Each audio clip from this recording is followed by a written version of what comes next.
सो hi guys, आज हम बात करेंगे ईपीआर प्लास्टिक कंप्लायंस के रिगार्डिंग। सो आइए शुरू करते हैं। एक प्रोडक्ट अपनी जर्नी शुरू करता है डिज़ाइन टेबल से, आइडिया बनता है, मटेरियल सेलेक्ट होता है, पैकेजिंग फाइनलाइज होती है, फिर आता है एग्जीक्यूशन। फैक्ट्री फ्लोर्स पर मशीन चलती है, पैकेजिंग लाइंस पर स्पीड बढ़ती है, बॉक्सेस सील होते हैं, प्रोडक्ट रेडी होता है मार्केट के लिए। इस पूरे प्रोसेस में एक चीज़ कॉमन होती है, प्लास्टिक, जो कि कभी प्रोटेक्शन के लिए, कभी ब्रांडिंग के लिए, कभी कन्वीनियंस के लिए प्लास्टिक हर स्टेप पर साइलेंटली सपोर्ट करता है। लॉजिस्टिक्स स्मूथ होती है, शेल्फ लाइफ इंक्रीज होती है, कस्टमर एक्सपीरियंस बेटर होता है। पर जैसे ही एक प्रोडक्ट कस्टमर तक पहुंचता है और अपना पर्पस कंप्लीट करता है, स्टोरी का एक चैप्टर ख़त्म हो जाता है। प्लास्टिक का नहीं, प्लास्टिक वहीं रहता है, सिर्फ जगह बदल जाती है। कभी डस्टबिन में, कभी ओपन डंप में, कभी ड्रेन के फ्लो के साथ। यहीं से एक इम्पोर्टेंट सवाल उठता है, प्रोडक्ट का लाइफ साइकिल कंप्लीट हो जाता है तो प्लास्टिक का क्यों नहीं? इसी गैप को एड्रेस करता है एक सिस्टम, रेस्पॉन्सिबिलिटी को प्रोडक्शन से आगे ले जाता है। इस सिस्टम का नाम है EPR compliance for plastic waste.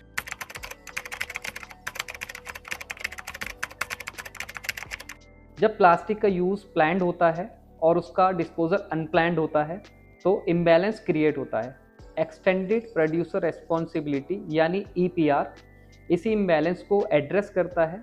जो प्लास्टिक मार्केट में इंट्रोड्यूस करता है वो उस प्लास्टिक के वेस्ट बनने के बाद भी जिम्मेदार होता है। इंडिया के प्लास्टिक वेस्ट मैनेजमेंट रूल्स के अंडर ईपीआर एक स्टैट्यूटरी ऑब्लिगेशन है, वॉलेंट्री इनिशिएटिव नहीं। इसका मतलब सिर्फ रजिस्ट्रेशन या डिक्लेरेशन नहीं, इसका मतलब है एक फुल्ली ट्रेसेबल सिस्टम जहां प्लास्टिक का टाइप आइडेंटिफाइड होता है, प्लास्टिक की क्वांटिटी मेजर्ड होती है, प्लास्टिक का कलेक्शन टारगेट्स असाइन होते हैं, रिसाइकलिंग साइंटिफिकली कंडक्टेड होती है, end of life digitally verified होता है। बिजनेस को सीपीसीबी के सेंट्रलाइज्ड ईपीआर पोर्टल पर ऑफिशियली रजिस्टर्ड करना होता है।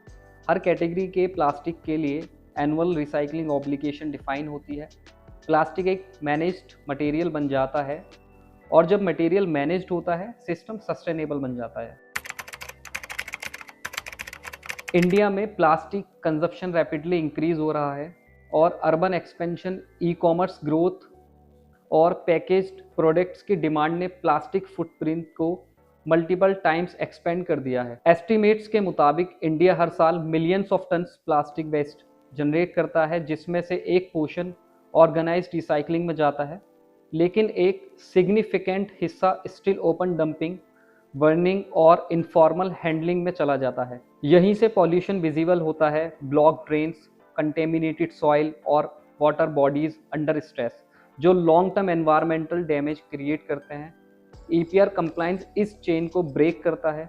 एनवायरमेंटल एंगल से ईपीआर इंश्योर करता है कि प्लास्टिक लैंडफिल तक पहुंचने से पहले रिसाइकलिंग चैनल में डाइवर्ट हो जाए, जिससे वेस्ट का साइंटिफिक हैंडलिंग पॉसिबल होता है। रेगुलेटरी एंगल से सीपीसीबी और एसपीसीबी को सेंट्रलाइज्ड डेटा मिलता है, प्लास्टिक फ्लो ट्रेसेबल होता है और इन्फोर्समेंट इफेक्टिव होता है।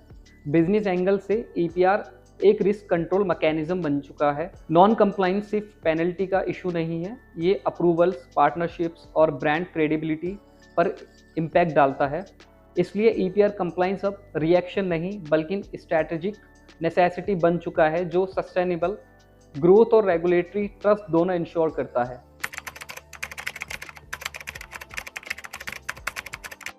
ईपीआर कंप्लायंस के अंडर प्लास्टिक पैकेजिंग को एक ही टाइप नहीं माना जाता। हर प्लास्टिक स्ट्रक्चर अलग होता है और हर स्ट्रक्चर का रिसाइकलिंग प्रोसेस भी अलग होता है।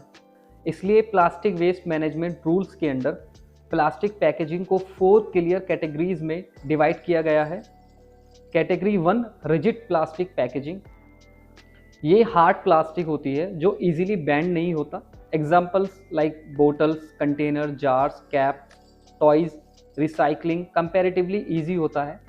Category 2 flexible plastic packaging, soft और foldable plastic packaging. Examples carry bags, pouches, plastic sheets, collection और रिसाइकलिंग थोड़ी कॉम्प्लेक्स होती है। Category 3 multi layered plastic packaging.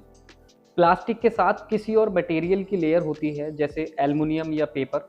Mostly food और सेंसिटिव प्रोडक्ट्स के लिए यूज होती है।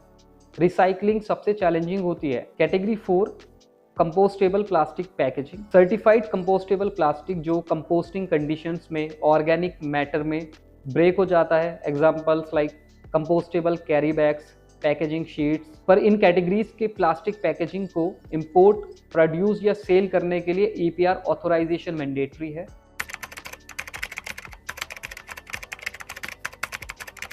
प्लास्टिक का बिजनेस सिर्फ प्रोडक्ट बनाने तक लिमिटेड नहीं होता। उसके बाद जो वेस्ट बचता है उसकी रेस्पॉन्सिबिलिटी भी किसी ना किसी को लेनी होती है। यहीं से ईपीआर कंप्लायंस का रोल स्टार्ट होता है। प्रोड्यूसर जो कंप्लायंस प्लास्टिक पैकेजिंग या प्लास्टिक प्रोडक्ट्स मैन्युफैक्चरिंग करती हैं, उन्हें इंश्योर करना होता है कि उनके प्लास्टिक वेस्ट का प्रॉपर कलेक्शन और रिसाइकलिंग हो। इंपोर्टर्स जो प्लास्टिक पैकेजिंग या प्लास्टिक वेस्ट प्रोडक्ट्स इंडिया में इंपोर्ट करते हैं, उन पर भी ईपीआर रूल्स इक्वली अप्लाई होता है, चाहे प्रोडक्ट बाहर बना हो या नहीं। ब्रांड ओनर्स जिनके नाम से प्रोडक्ट मार्केट में सेल होता है, प्लास्टिक वेस्ट की अकाउंटेबिलिटी डायरेक्टली उनकी होती है। रिसाइकलर्स जो प्लास्टिक वेस्ट को प्रोसेस करके रीयूज या रिसाइकल करते हैं, उन्हें सीपीसीबी के ईपीआर फ्रेमवर्क के अंडर रजिस्ट्रेशन होना मैंडेटरी होता है ताकि वेस्ट साइंटिफिकली मैनेज हो सके।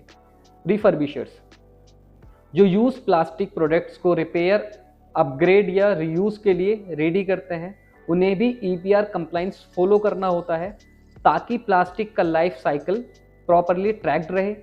अगर आप प्लास्टिक को मैन्युफैक्चरर, इंपोर्ट, सेल, रिसाइकल या रिफर्बिश करते हैं तो ईपीआर कंप्लायंस ऑप्शनल नहीं, कंपलसरी है। लेकिन जब रेस्पॉन्सिबिलिटी डिफाइंड हो और फिर भी कंप्लायंस एब्सेंट हो तो सिस्टम रिस्पॉन्ड करता है। ईपीआर कंप्लायंस इग्नोर करना इंस्टेंट शटडाउन नहीं होता। ये प्रेशर ग्रेजुअली बिल्ड करता है।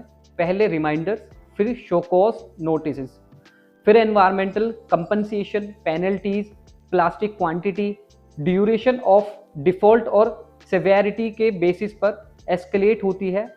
सीपीसीबी के पास अथॉरिटी है ईपीआर रजिस्ट्रेशन सस्पेंड करने की, मार्केट पार्टिसिपेशन रेस्ट्रिक्ट करने की, फ्यूचर अप्रूवल्स और एक्सपेंशन ब्लॉक करने की। पर रेगुलेटरी एक्शन से पहले ही ब्रांड परसेप्शन डैमेज होना शुरू हो जाता है। Compliance gaps and red flags बन जाते हैं। इन्वेस्टर्स रिस्क रेजिस करते हैं। Large buyers stricter due diligence apply करते हैं। शॉर्ट टर्म डिले मैनेजेबल लग सकता है, लॉन्ग टर्म में ये स्ट्रैटेजिक लाइबिलिटी बन जाता है। EPR compliance for plastic waste in India goes far beyond forms and filings.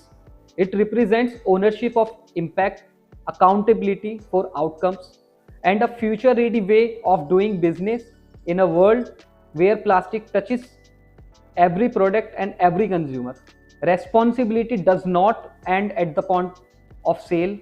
It continues until the last piece of plastic is collected, processed, and responsibly managed. As plastic consumption keeps growing, structured waste management is no longer for a choice. It has become a business necessity. Companies that adopt EPR compliance early don't just follow the law, they build trust with regulators, customers, and partners. With Copseed expertise, plastic EPR compliance transforms from a complex obligation into a clear, organized, and seamless journey.